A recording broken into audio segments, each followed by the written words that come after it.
Hello, and welcome to WP Product Talk, the place where every week we interview an experienced WordPress product owner on strategies, tips, experiences, failures, and successes of running successful and thriving WordPress product businesses. I'm Zach Katz, founder of GravityKit and Trusted Login. And I'm Matt Cromwell, co-founder of GiveWP and senior director of customer experience at StellarWP. And today's topic is the trials and tribulations of hosting your plugin on WordPress.org. This is a special episode for timely and significant reasons. We don't typically cover the latest WordPress news and things like that. Especially, we don't really do a lot of WP drama types of things. But recently, there's been some furor specifically around the plugin directory.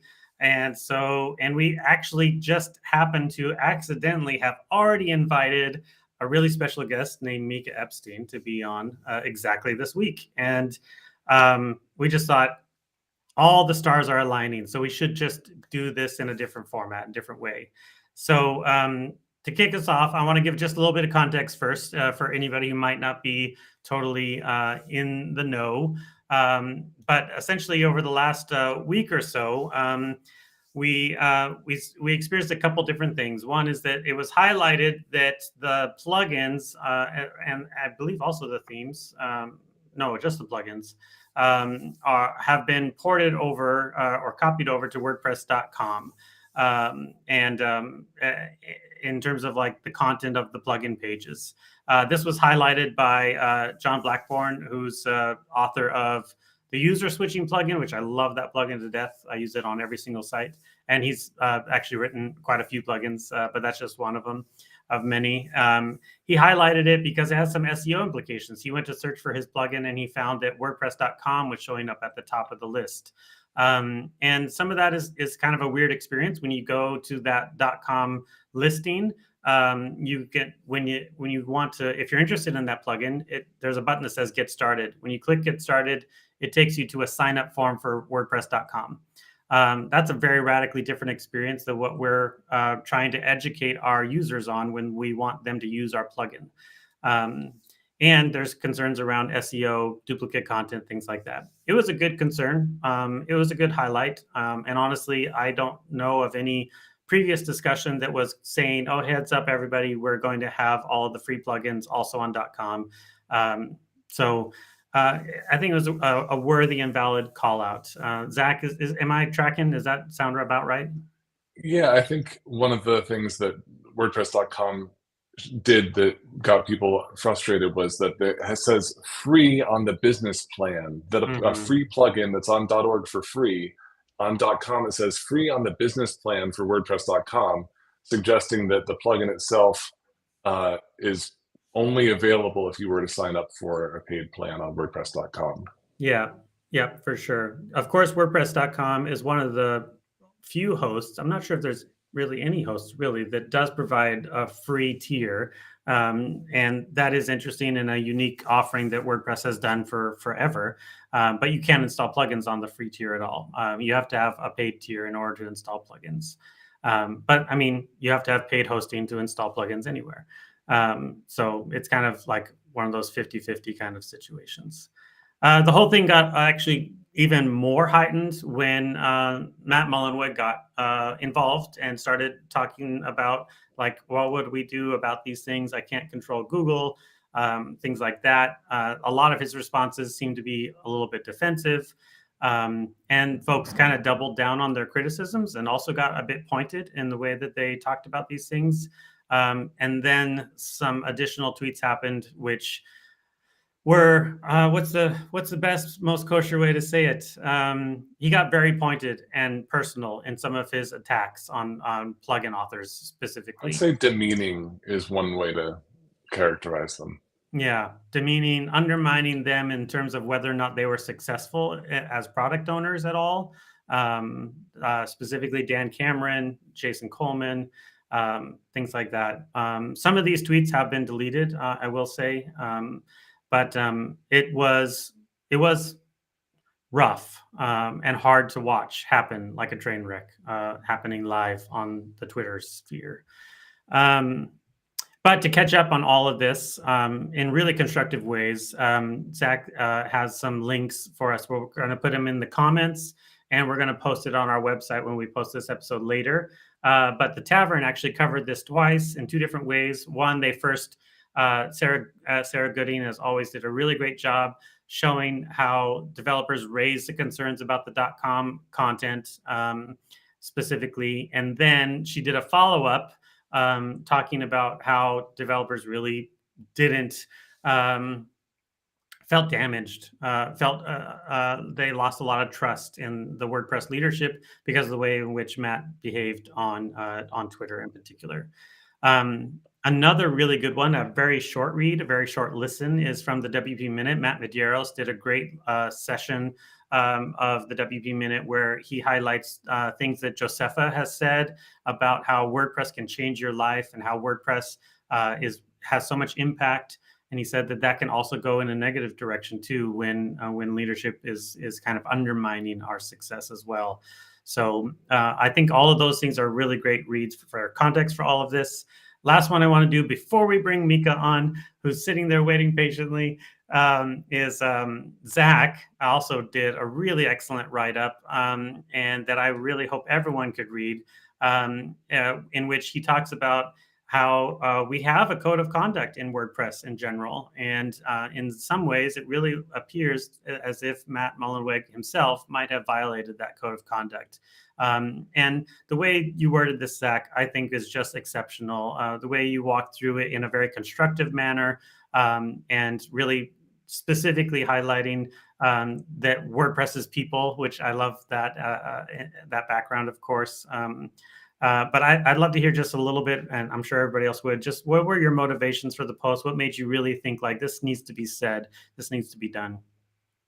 I found myself really disturbed by Matt's public behavior and discouraged because we all love WordPress and invest in it in our time and our energy. And even if somebody doesn't contribute code to core, if you're working on a plugin, that enhances WordPress. And so for Matt to sit in judgment of people's contributions and compare them to his own, it felt really nasty to me in a way that really upset me. And I found myself for the whole week unproductive in a large way when it came to my work, because there was something in the background that I was like, what can we do about this? What is there to be done? I was like, well, we have a code of conduct that lays out exactly what the process is and exactly what's expected of people in the community, whether you're leading the community or if you're a contributor or if you attend a WordCamp. And the opening line in my article is a quote from the code of conduct that says, "We pledge to act and interact in ways that contribute to an open, welcoming, diverse, and inclusive community." And I felt like Matt did not live up to that pledge. And so I wrote this article, and that's what led to it. Awesome. Thank you so much for that context, Zach. Again, I said this in post status Slack. It's a pleasure to know you, man. Like, that was really well said and so constructive. I really want to make sure that in all these types of conversations that we always try to give people the benefit of the doubt, but also have radical candor and be able to say what's on our heart truthfully and always be constructive under these circumstances. So that's the summary nutshell. The links are in the chat there. If you are here and you are listening in and you want to say something, please use the chat. We will highlight you and we'll discuss it as well. And all of that is context for us to talk about the plugin directory with our very special guest who is finally here, Mika Epstein. Hi. I'm actually standing. I have a standing desk. Literally standing by. Thank you so much for being here, Mika. I really appreciate it. I reached out to you in June or so, and I was like, be on our show. You're like, yes, but later. And then that was right when that was right when I had started the whole public process of stepping down from the plugin directory, which had been in process for about 1.5 years before then, almost 2 years. That was a very planned process going down the line. Yeah, absolutely. So give some, we know you, a lot of folks who are watching know you, but give us a little bit of context. Who are you? Sure. What have you done? What do you do? What will you do? Because you're on a journey, I know. I am on it. Well, we're all on a journey. Let's see. So right now I work for XWP. I am a WordPress engineer there. I work with our clients. I help build amazing websites for people and make their dreams come true, which I love very much. I started here about a year ago. Before that, I worked for a web host, DreamHost. I loved working there. I learned so much, and the people there are just absolutely wonderful. And before that, I worked at a bank. And while I was working at a bank, I was habitually bored because we had to compile code at the end of every afternoon. And so I would have like 3 hours where all I would do would watch my computer compile code, and you couldn't really develop anything else because these were Windows NT boxes, folks. Windows XP. I was part of the project to upgrade everybody to XP. That was fun. So I started poking around, and I was trying to figure something to run a website I designed and hand built with PHP and SHTML a long time ago. And I had used B2 Evolution, the predecessor to WordPress back in the day. So I installed WordPress, got it up and running, realized it didn't do everything I wanted. And then I found I could code it. And it just sort of snowballed down the hill. I started looking for plugins that did what I wanted. And when I couldn't find them, or I found that they had issues, I used to email Otto. And finally, one day, Otto was like, look, you're going to have to join the plugin team because I'm tired of handling your emails. You need to handle these yourself. And that was actually how I got added to the plugin team. Amazing. Yeah. And my job was basically to look through a plugin and then figure out what was wrong and email the developer. Or actually, I didn't even have email at the beginning. It was just to let the team know this is what I found this week, and they would do that. And eventually I got added to the email system, and then I was doing reviews. And over time, I ended up at the first WordCamp US was when I became the representative for the plugin review team. And that went on until this year, where I decided, after my dad died in 2019, I started making a lot of big life changes. Like, I knew I needed to make a lot of personal changes. And one of them was absolutely reducing the amount of stress I was under, because it was having a negative impact on my physical and mental health. And the easiest thing to cut out, besides a couple of other volunteer things I had been doing, was in fact plugins.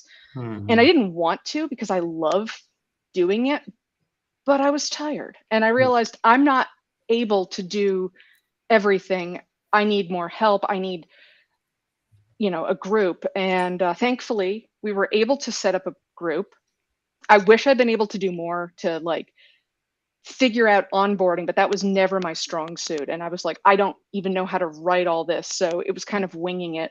And I learned a lot from that experience. And I'm still technically I hang out with the team, and when they have weird questions, they're like, hey, what is this? And I'm happy to answer. But I haven't actually reviewed a plugin or even looked at the queue in about a month. Yeah. I don't blame you. I mean, you've written about this a bit. We don't have to rehash, but there's also a lot of drama involved in when you are the gatekeeper, people are going to come after you, and you have a long story that you've written about. I'll point people at your website. Yeah, you just go to halfelf.org, and it's on the top menu. And that's really relevant to what's been going on in WordPress this last week. Because I was the face up until we finally managed to switch things to be mostly anonymous. I was the person people got emails from, and therefore I was the person to be targeted when something wasn't liked. Yeah, absolutely. And thankfully, before all that, I had experiences being a face of a project, and I knew from the get-go that there are certain things I cannot get into an argument with people in social media, because not only is there a no-win situation for me, but it has a really strong possibility of hurting the project itself, not just me, but hurting the whole thing. So, keeping your mouth shut is hard. I'm not very good at it, but like, people are like, wait, you kept your mouth shut. You're incredibly outspoken. You always speak your mind. I said, yeah, but I don't always speak my mind. You're seeing the curated version of what's going on in here. Someone out there is terrified now. Well, I mean, I think there's so much to unpack in there, in which you have done in a lot of different interviews and on your article as well. But the strand there that you're highlighting is how, like, being a volunteer for this large, huge project has a cost. Oh, yeah. And for some folks like you, it can end up being a mental health cost, and it can be really risky. And that's why I think, like, the idea or the concept that Zach highlighted from the code of conduct, that we have to have environment of safety and trust is like so vital into what we do, because it's open source and because we can end up, we are out there. I've been out there for so long. I have like a lot of privilege in being a white male who just melds in, and also having a Christian background that lots of people find to be just like in the majority or whatnot. I don't experience all these things the way that others do. And so I have always felt personally like I have to help to foster as much of a good environment as I possibly can. And that's really important, because a lot of people don't recognize that. And, I have a lot of privilege. I'm white passing. I have a non-insignificant amount of non-white genetics going on in here that most people just never notice. And I'm fine with that, because it allows me to use that privilege to help others. But I'm also openly queer, I'm Jewish, and I'm a woman. And all of those things have worked against me in corporate America. I was told to my face that unless I started wearing a dress and makeup, I would never be promoted. Jeez, unbelievable. Yeah. Joke's on them. They got fired. Yeah. And that's the kind of thing where it's like, in this environment, we have to be looking out for each other at all costs. And I think that's part of it. And I think that's part of the problem with how Matt was talking to developers and contributors, is that it put people in the position of having to defend themselves, and they're in a lower status position than Matt. So whenever you are in a position of power, anybody in a lower status position, you need to protect them, and you need to make sure to be very careful on how you interact with them in order to support their journey, so that they can become promoted and not be inadvertently or not subject to discrimination or harassment, or the way that Matt was behaving resulted in, I'm sure, lots of stress for the people involved. And Matt is in a position of power in that relationship, and so he, I believe, the onus is on him to behave better. Yeah, absolutely. Like I even like in the WordPress space, among plugin authors and things like that, I do also feel really fortunate that Give has been successful. And I have lots of things that I can talk about in terms of like why we were successful. When I talk with other plugin owners who are just on the beginning of their journey, or have really struggled, or have even like sold their business and folded it down and things like that, like I always really try to be really constructive and positive about their contributions, and never like, well, I'm obviously more successful or whatever, but like, and then amplifying that to the automatic level at which, like, I mean, truthfully, how much has WordPress, the project, the code base, benefited from all of these plugin owners all together? I'm certain that Mullenweg knows that, and he has said it at several different State of the Words. But in this particular instance, it felt like he undermined that trust and undermined that value to an extent that I feel like is really hard. I did reach out to Sarah for that article, that the second one that she wrote on WP Tavern. And one thing I said is, I don't know if he can put the genie back in the bottle with this one, because I really feel like he went far over the line with the plugin authors this time, which I think was kind of rough. But like, one thing we said before the show started, Mika, is like, you've also seen it on both sides. Like, oh yeah, you are a plugin owner. You've written lots of plugins. I don't think for a business though. You haven't. Oh yeah, no. I've written plugins technically for DreamHost, and in a weird situation, I still own one. Okay. I need to work with them again and make sure, like, are you guys okay that I still own this one? But no, I have not written a plugin for like a plugin company yet. I'm sure one day XWP will be like, hang on a minute, you're going to go write this. And I'm cool with that. But I have written plugins for the purpose of a company, but it's and then from a very different perspective. Oh yeah. And then most of mine are just indie stuff that I needed, and I thought I'll share with the world. Yeah. And then you've experienced the wrath of the plugin authors well. Like you've seen how impatient or inflexible some of us can be when the plugin directory pisses us off, or like if we nobody likes hearing no, or especially nobody likes hearing you've done this wrong. And that's ultimately like the problem with getting a plugin review, is that from my end it was always intended as this can be improved, this can be made better and safer. But as someone who's received those reviews as well, I recognize that what it feels like is your plugin sucks and you suck and you should feel bad. And it's very Zoidberg. And it's really hard to approach.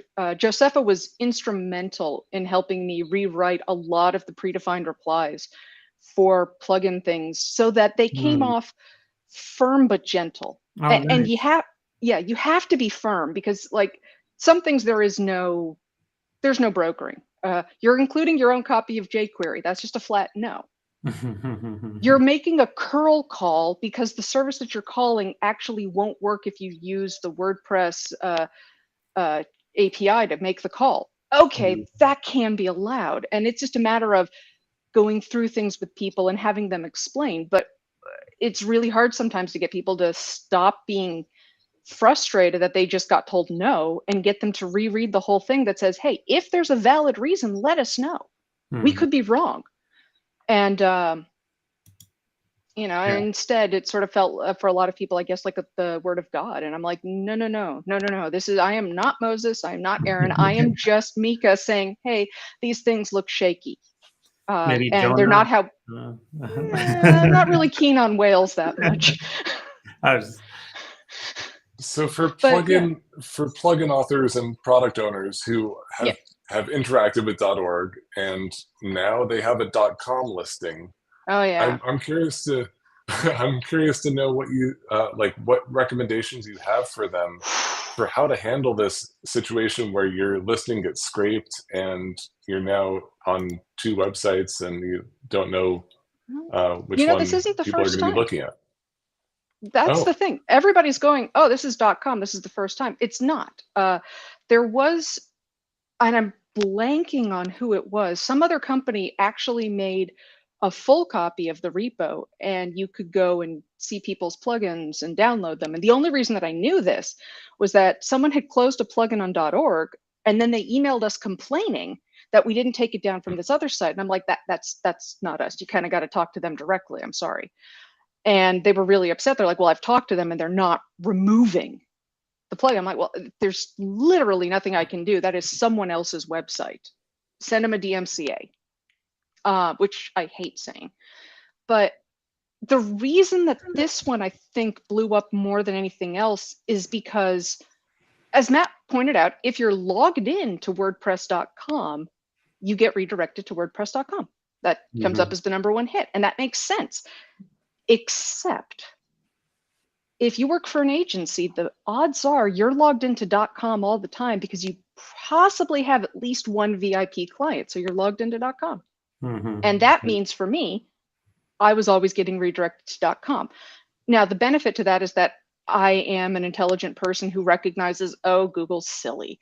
And I just changed the com to .org and my address bar. Once that started happening to people who weren't kind of savvy, aware of these intricacies, that's when it got really noticed. Like, that's when John noticed, and not to say that John is not absolutely astute about these things. He's brilliant and I love him.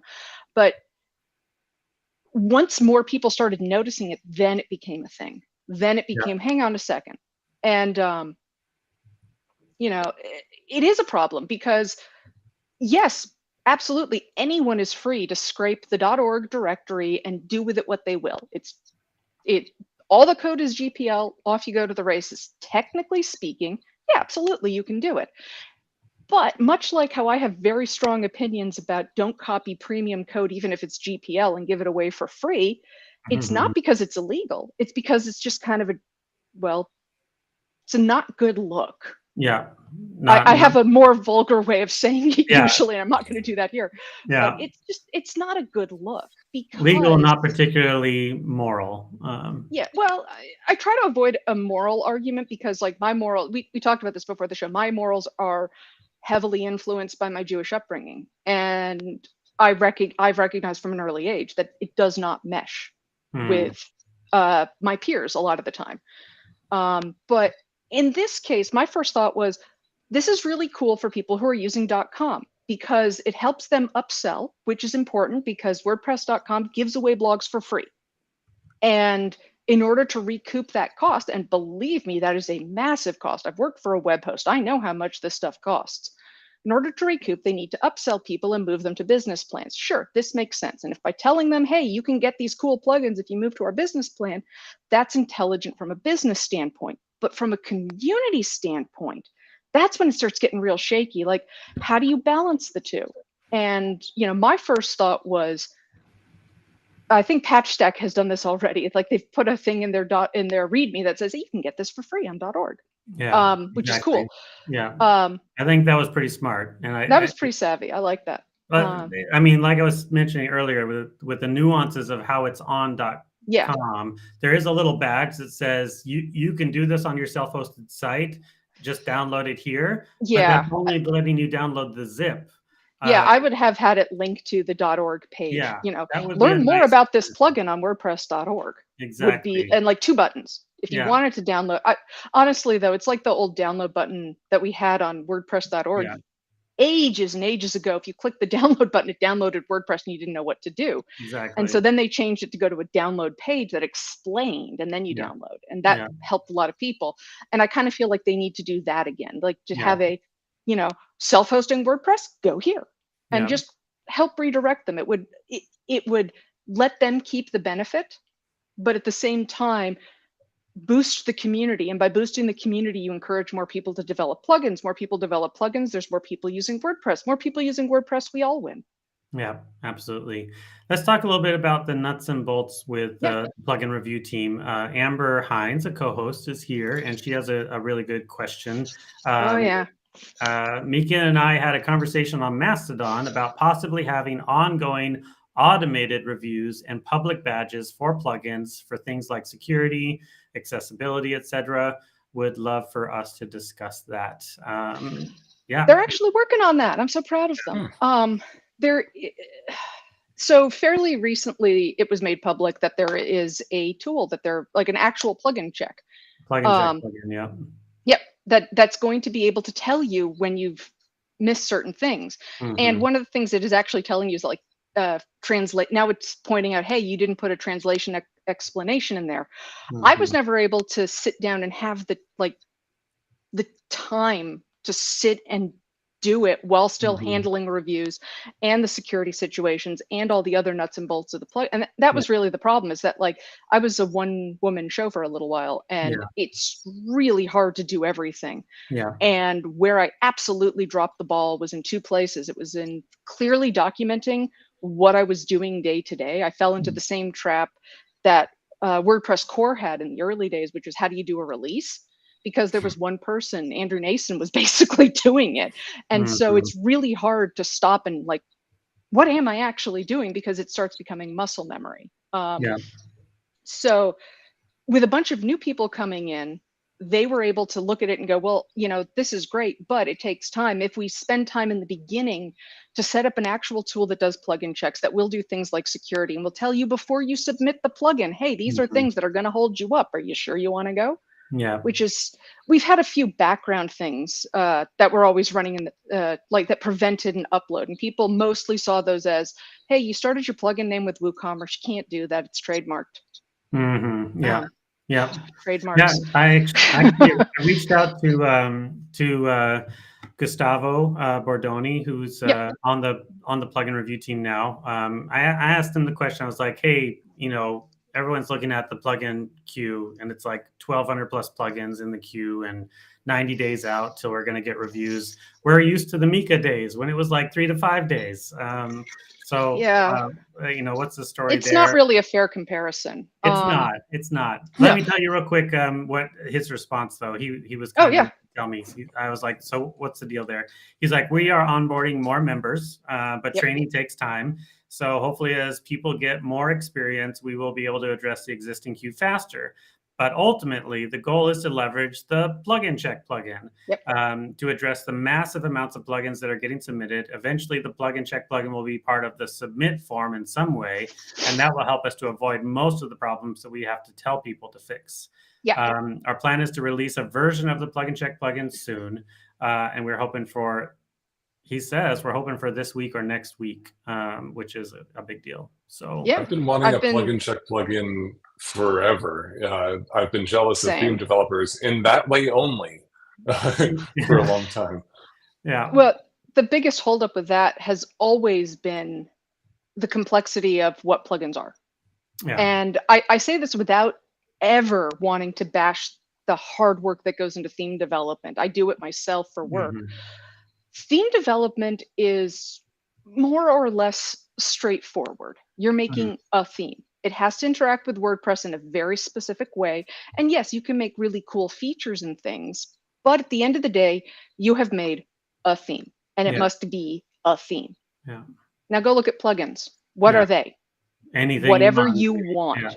They could even have theme templates in them. Like they can be as complex as WooCommerce and BuddyPress. They can be as small as Hello Dolly. All of those are plugins. And you know it. The irony, though, there a little bit, though, Mika, is that the theme review team, it's gone through a lot of things too, but they are also super rigorous. And sometimes, like a theme will go through like 5 different iterations. They'll be like, nope, you need to do X, Y, Z, and then come back. And nope, you got to do it again. I don't know. They've gone through a lot of iterations too. And I don't know if there's they used to have a pretty big backlog too. Yes. At one point. True. Yeah. Absolutely. But that's the trade-off. Either you're super rigorous and you're going to have a backlog because of that, or is it mostly safe enough to keep using? Like, are there no big, oh man, this is totally wrong issues? Does it do what it says? And does it actually work? And believe it or not, those two things should have been the same, but they're not. And for the most part, that's what I was always checking for.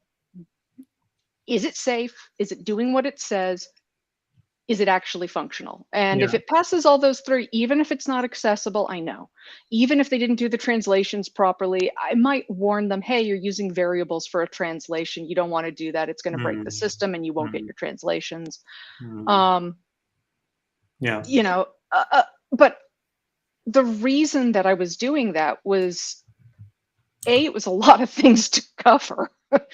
And B, not all plugin developers come from the same place. Everybody thinks, oh, all of these plugin developers are professionals. No, folks, professionals are the minority. The majority is, you know, Jane off the street who says, hey, I figured out how to write this cool thing. I want to host it.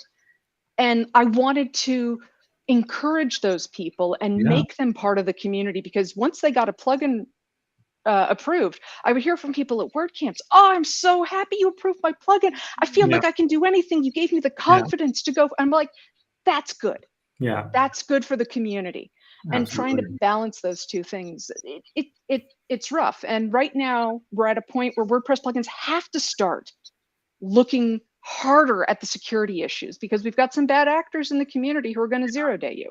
And I hate those guys. We have to be more conscientious of translations, of accessibility, and due to that, this is the perfect time for the plugin review team to start enforcing those things. And it really sucks that it made such a backlog. Yeah, totally. But like, I think part of the issue there too, we've had this common thread here of the issue of trust. I think like the thing with Mullenweg was difficult in a trust environment for sure.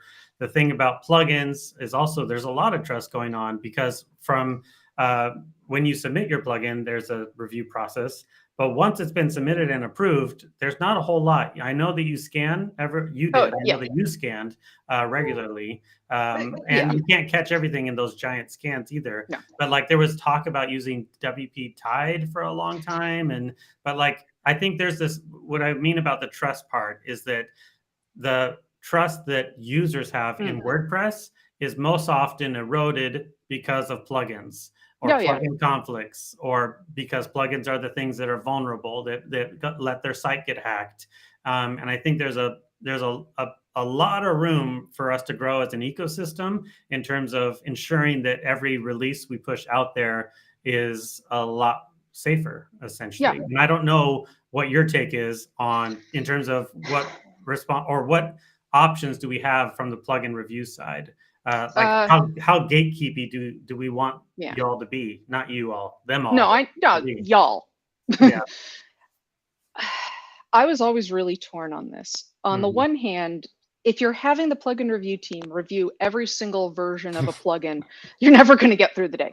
Exactly. It's just that, I mean, it's impossible. On the other hand, if we're not doing that, how can we bring back the trust for users to have with plugins without needing to do a significant amount of education as to how to discern if a plugin and its developers can or cannot be trusted? For example, I am a huge proponent of Yoast SEO. I love it. It does exactly what I need. It's hookable, it's filterable. I've had wonderful success with it. They make mistakes. They've made a couple of mistakes that crashed my site. They fixed them very quickly. And in my book, you know, even WordPress core pushes out bad updates. We've had a case where we've done a minor update and then the next day or even the same day immediately started on another update to fix it, because humans are humans, and it is impossible for a computer even today to check everything and every possible permutation of how a thing is working. Where I was at some WordCamp or another chatting with Otto and Barry, and I said, you know, what if we checked every plugin against all the other plugins in the directory to see what's incompatible? And we did the math, and we came out that it would be about a week and a half per plugin to check the update for compatibility. Unbelievable. And it's because there are somewhere near 60,000 active plugins and over 115,000 total. The 115 includes rejected. It also includes ones that are closed or reopened and in some state of non-public. It's a lot, and that will never even touch on the plugins that don't exist in the directory, which again is a totally reasonable thing for people to do. Sell a plugin. I'm for it. I fully support people's ability to take what is a free plugin on .org and then have add-ons and features that you can buy to make it even better, and to make a living off of that, because development is hard work. And you know, it's got to be respected. But having an automated tool, if it was possible to have a perfect automated tool that could say this plugin has passed all of our security checks and have an automated little badge, to have an automated little badge to say this plugin passes all of our required accessibility checks. This plugin has a badge to say this plugin has passed our test to be fully translatable. That would rock. I don't know how to do it. And I don't know if any of us have figured that out yet, but a lot of it still has to be done manually. A human has to go through and look at the results and go, oh, the robot's wrong here. Like, if you've ever used PHPCS and WPCS, which are code sniffers that I absolutely support, they're fantastic to help you with consistency of your code style, of your formatting, and of your security and functionality for your code. Those are fantastic tools, but sometimes they're wrong. Like, it yells at you and says, hey, you're not doing a nonce check here. I'm like, I did it up there. Why are you being like this? And you have to put in a thing to say PHPS shush. I did that already. But those have to be, you have to use your brain to figure out maybe I did the check wrong. Oh, no, I didn't. It's okay. Great, I can move on. And robots can't do that. AI is not there yet. I am well known for not actually believing in artificial intelligence. It's just a bunch of if-then statements all nested down the line. And you have to tell it what to look for. Yeah. So it's always going to miss stuff. I don't know if there's ever going to be a way to say any product, even WordPress itself, is 100% secure and safe. Yeah. Realistically. And because I've got that realistic long-term view, I kind of start at well, if we can't make it sure that it's going to be okay, should we be telling people it's probably okay? Because then when it's not, we're in a worse situation than now, where we're just saying, look, we reviewed the initial plugin. Whether or not they actually uploaded the plugin I approved, actually, I don't know. A lot of times I'll approve a version of a plugin and they would have uploaded the one 3 versions ago that has all the problems I told them to fix. And then I had to close the plugin and say, look, man, you got to upload the right one. That one drives me up a wall. Drove me up a wall. Now I just look at it and go, eh. So when you're when you're taking the rules that you've developed for the plugin directory, and how those have changed over time to address more and more ways to get around the rules, how do you find the code of conduct for the community? Do you find it sufficient currently? Do you feel it needs modification? Is it enough? I think it's a very good start. I don't think any code of conduct is fully complete for 2 main reasons. One is that humanity is an ever-changing stew. You know, when we all started using the internet and it was dial-up and we dialed into bulletin boards, the internet was a very different place than today, with like 7 different social media platforms where you can go and talk about things. And behavior in those smaller communities didn't scale well to these larger ones. And similarly, a code of conduct that is written for a specific situation, a specific environment, will have to change and adapt as we change and adapt. That's why the Otto likes to say that the original intent of the plugin guidelines was don't be a jerk. Don't do bad things. Kind of like Google, don't be evil. You'll notice they don't say that anymore, though. And we call them guidelines for a reason. If you call them rules, then people start playing rules lawyer and going, well, it doesn't specifically say I can't do that. So we've got that 18th guideline that says we reserve the right to enforce these guidelines to the best of our ability, to give people chances and to not give people chances depending on the situation, which is sort of the catch-all of, look, if we look at you and we know what you're doing is intentionally harmful to the community, it doesn't matter whether or not you violated other guidelines. It doesn't matter if you can argue, well, technically I didn't. What matters is that your intent is no longer positive for the community. And that's just not cool. Absolutely. We want people to be constructive with each other. But there's always been a big difference with the WordPress, the plugin guidelines and the theme guidelines, and it's this. A theme guidelines say that all of your themes have to be GPL. All, even if they're not hosted on WordPress.org. The plugin guidelines have never said that, and I was adamant that I would never add it, because what you do outside of WordPress.org, outside of Slack, outside of our official community, is not beholden to our code of conduct. Because it is unfair to say that if, Zach and I get into a screaming argument down the street and start, shoving each other and posturing, and then we walk away, should both of us be kicked out of a WordCamp if we happen to be in the same town as a WordCamp and we're both attending? Were we doing it an official WordPress function? If not, I don't think it applies. I mean, I would say that our friends should go, Mika, Zach, calm down, let's talk. Got some stuff to work out. I'm intimidated at the moment. I don't want to fight you. I don't want to fight anybody. I've been in one fight in my life, and that was enough. But what you do outside of the community is absolutely going to impact how the community views you, but it's not a violation of the community code of conduct. So now, there are going to be exceptions to that, though. Right, there you go. The community. Yeah, that's the problem. There you go. And I mean, truthfully, like that was highlighted. I mean, this is all Twitter is like the public forum, you know, and it's all for everyone there. It's like as if this happened on a street corner or somewhere and was recorded or whatnot. But at the same time, like for one reason or another, which I'm not totally sure about, Twitter tends to be where we like to have this kind of business. I don't understand that part, but that's like the place to hash out all of our issues in public. Well, I think part of it is where people choose to reply. Like Matt Mullenweg, for example, replies in Twitter, and sometimes he replies in post status Slack, and I don't participate in .org Slack, but maybe he replies there as well.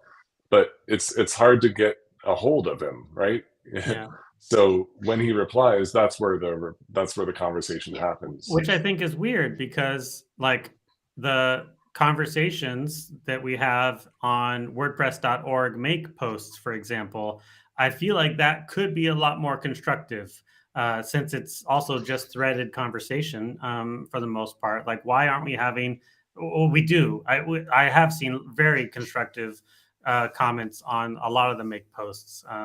Like there's a post right now about support forum guidelines that's relevant to this conversation too. Those need an update. Like, and they're haven't been touched in years. They're simplifying them in some ways, and I think it's really helpful. There's good conversations happening there. Why aren't we having more conversation there? There's almost like another show. Honestly, I've been really curious about like as this formerly known as Twitter place continues to be highly not trustworthy. Like, where are we going to have these conversations? Because we have several good spots. I think Make WordPress Slack is a really good spot for these kind of conversations. I wish more people would have them there. I think the Make blog is a really great place to have them. I would like to see more constructive conversations there. WP Tavern just kicked off forums, which is interesting. It's almost like a callback, but it's like it's new again, but it's still BB Press. So, I mean, we'll see how that goes too. But so you talk about Twitter being an untrustworthy place to have that conversation. Why is that? Is it because there's a leader who is opinion on that one. People behave differently there. They behave differently there. Like Matt did have conversations about this thing in post status Slack. And I felt like he was more constructive in post status Slack for some reason, which is weird because post status Slack is more privatized. It's not out in the public as much. Why do we behave more wildly when we're out in public? I don't know. I'm an old internet denizen.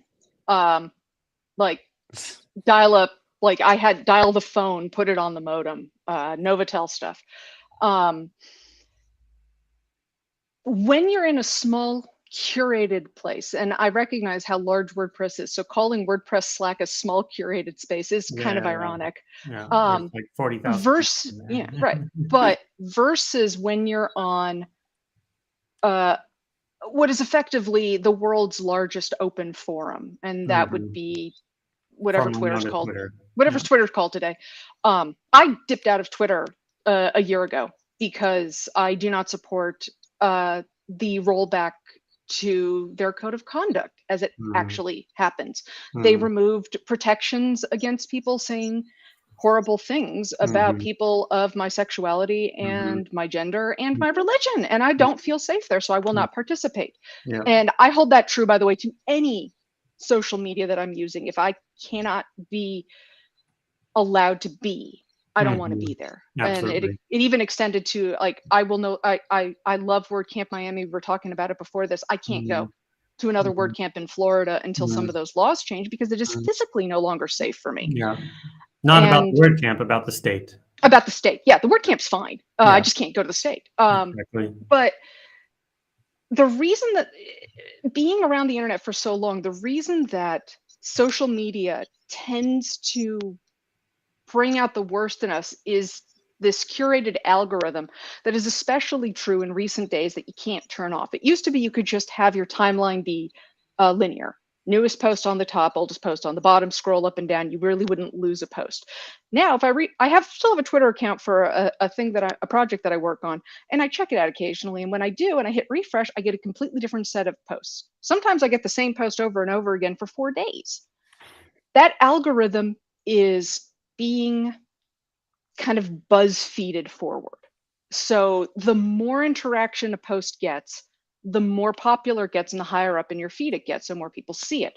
The more people see it, the more you get that dopamine response of, I've been seen, I must be doing this right. So we get in this vicious cycle of, I'm going to say a hot topic in a way that draws people's eyes, gets attention. I'm going to get that dopamine hit. I'm going to feel so good. Yeah. And you do. But the problem is that what we have found gets elevated faster is harsher comments. The louder, more hyper folks. Yeah. Courtney Robinson's here in the wings too. And she says, would the correct place for this type of thing be the Make projects and a unique channel in Make Slack for diplomacy discussions? I would love it. I want to say that there is a channel for that. Is there? I would love it to be the case that we could do things there, but I know from other experiences that we can make a channel. Like, actually, it was funny. WordCamp Europe last year, Mullenweg from his what do they call it now? Not a state of the word. From his town hall. Said, yes, we're going to make a environmental responsibility channel happen. And it happened the next minute. But what happens in that channel? We haven't talked a lot about it since then. So these channels are only as good as we refer people to them. And they're only as good as we actually say, this is where we do these things. So it's more than just whether or not we have a channel. It's about how we promote it, which Courtney's actually really good about that kind of stuff. Really and it needs buy-in from the top. If Matt doesn't want to participate, then how meaningful is it? Or Josefa, she can speak to the project, but can she speak for Matt? No, I don't believe she can. So Well, It's a bigger question, because all things, even with features in core, it needs someone to champion and be the person to carry it until enough people get buy-in. And that, speaking of volunteerism and burnout, that's really, really hard. And I laud anybody who has the fortitude to do it in a productive way. Well, we're gonna wrap up here. And the way we like to wrap up is always having practical advice for plugin authors. We'd like to think of somebody who's just, go for it. I just said, ooh. Oh, yeah. Somebody who's just getting started with plugins, or has been doing it for a year or so, and they want to grow their business in one way or another. They're on WordPress.org. What do we say to them for best advice? Nutshell, elevator pitch. Sure. Who wants to go first? Zach? Sure. My best advice in context of this week and this past couple of weeks is behave yourself. Be professional in everything you do. If you need to have a venting channel, create a personal venting channel, and don't have that be connected to your profiles in any way. Have it be an anonymous, whatever the people say for anonymous Twitter, have a hidden account. Have that be where you say things that are controversial. You are a business person, behave like one. Be kind, be generous, model yourself after people who are. I am the way I am in part because of Pippin, and the grace that he showed me is why I have my one core contribution to WordPress core, is because he sat down and showed me how to do it and was so patient with me and answered my questions. So I have an eternal gratitude toward Pippin for doing that, because he modeled what it means to be a business owner. So absolutely, be the WordPress you wish to see. Love it. That's good. Love it. Mika, how about you? I have it's kind of a multi-part, but don't idolize. Don't elevate the people you look up to as paragons and perfect, because they are, like you, humans who will and do make mistakes. Treat them as humans. Be the WordPress you want to see in the world. Be the person you want to see, and give people a little bit of that grace. At the same time, my best advice for a plugin author, you want to be successful, write a really good README. Explain exactly what your plugin does, why it does it, and how to do it. Mm-hmm. That README is, don't fill it with buzzwords. Don't fill it with SEO copy drama. Sit down and write it clearly. More than anything, those plugins with the simple and direct, you look at Give's README, you know exactly what it does. I don't have to have questions of, will this meet my brief? I'll know this is what it does. If you want to do more, click here. There are some add-ons you can buy. Here are other add-ons that are free. You know what you're getting into. If people see that, they're more inclined to try it out. And if they're more inclined to try it out and give you a chance, then you've got eyes on things and you will start to build. But if you can't get eyes on with honesty, you're not doing it right. I love that. Eyes on with honesty. Mika, that's really good advice, Mika. Work on your READMEs. I'll work on mine more too. It's the simplest thing. And like, so many people like, how do I make my plugin more popular? I'm like, make that README sing. Make it be so that a stranger who's never heard of your product reads it and goes, oh, that's exactly what I want. Answer the questions in the forums. Accept the bad reviews. They're going to happen. Everybody's going to hate your plugin. You made a plugin that doesn't have a unicorn. You don't know why somebody's mad about that, but you got to just take it, man. Sometimes folks are weird. You can hire people to edit and like write your README for you. You don't have to write your own README. Are you a developer that doesn't know how get a to copy write editor sentences that make sense? Hire somebody on Fiverr. It doesn't matter. Just get it well written, and that's great advice. I have a passion about the README as well. I don't know. You and I have never talked about that, but the Give README is intended to be educational as much as possible. We do try to have our cake and eat it too, because it definitely is designed towards SEO as well. But that comes naturally. Educational and helpful first. That's now you're ranking on .com as well. So good job. I have always been of the belief that if you write well, SEO will come naturally. Yeah, true. Because that's the idea. After you start looking at, okay, how can I improve it? You say, oh, okay, SEO things would be like make your sentences shorter, get to the point. It's like taking a writing class. Take a writing class. Seriously, take a news writing class, because they'll teach you how to distill a paragraph into 4 words. And that is amazing. Yeah, absolutely. I'll say what's your best advice for product owners? My best advice in the context of all of this that we're talking about today is participate, participate, participate. I really want product owners to be in WordPress Slack, talking with folks in all the channels, learning about all the nooks and crannies of the project that they've never heard of. There's a bajillion channels in there. There's really interesting conversations. There's a ton of weekly meetings that you can get on whenever you want to. And all of those conversations are both just educational for you to understand the WordPress project better. They're also really great market research for your product. So I think that that's really important as well. And it's also the best way to understand what's going on that's bigger than your plugin.